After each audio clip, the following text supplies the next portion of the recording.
Hari ini saya membawa sebuah gelas, tapi saya akan bicara mengenai ini gelas setengah isi atau setengah kosong.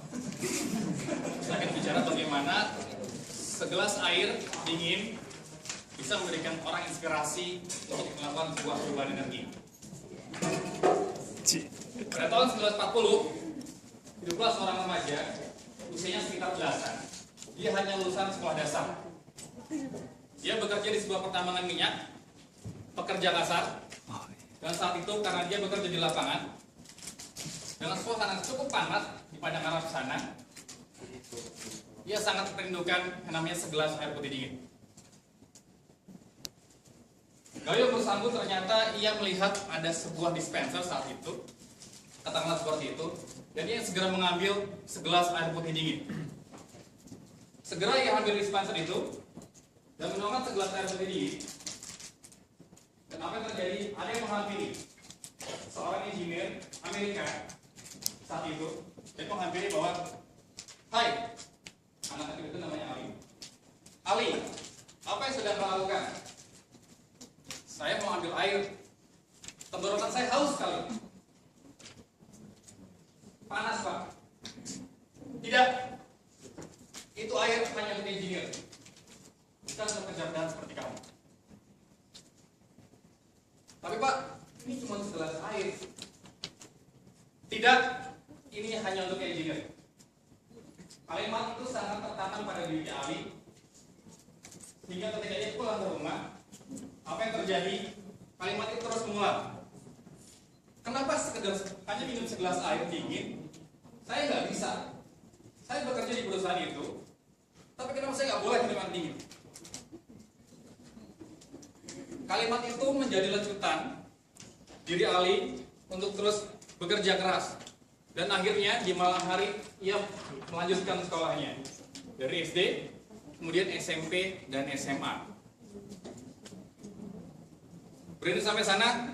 Belum, karena dia bukan engineer. Kemudian melihat kegigihan Ali, ternyata perusahaan melihat bahwa Ali pekerja keras ya. Perusahaan berikan dia beasiswa S1 teknik di Amerika. Apa yang terjadi? Dia bisa lulus dengan nilai yang sangat memuaskan. Apakah berhenti sampai sana? Tidak. Perusahaan berikan dia beasiswa S2 teknik biologi. Ia pun berhasil meluluskan sekolahnya dengan nilai yang sangat memuaskan. Setelah selesai kuliah, dia kembali ke negaranya. Dan sekarang dia menjadi seorang engineer.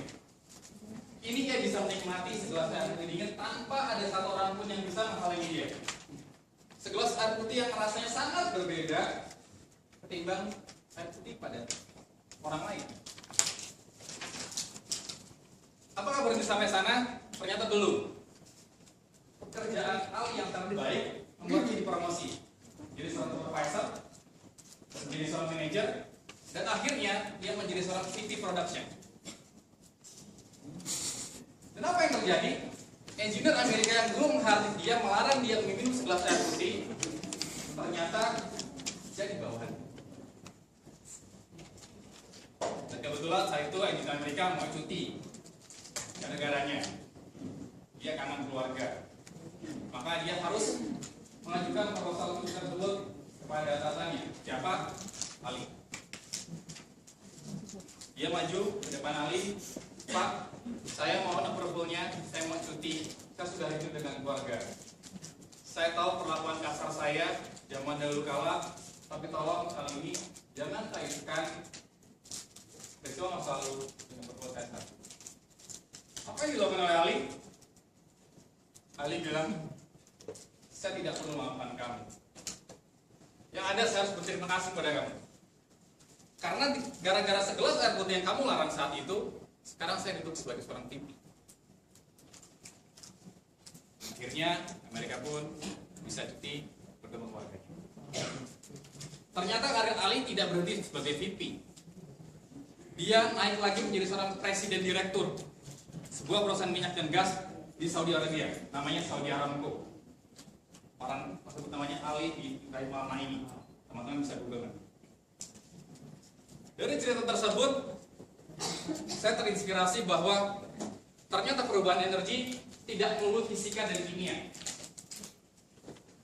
Perubahan energi dilakukan oleh ahli mengubah energi negatif yang ia terima menjadi energi potensial sangat besar untuk bergerak menuju yang lebih baik.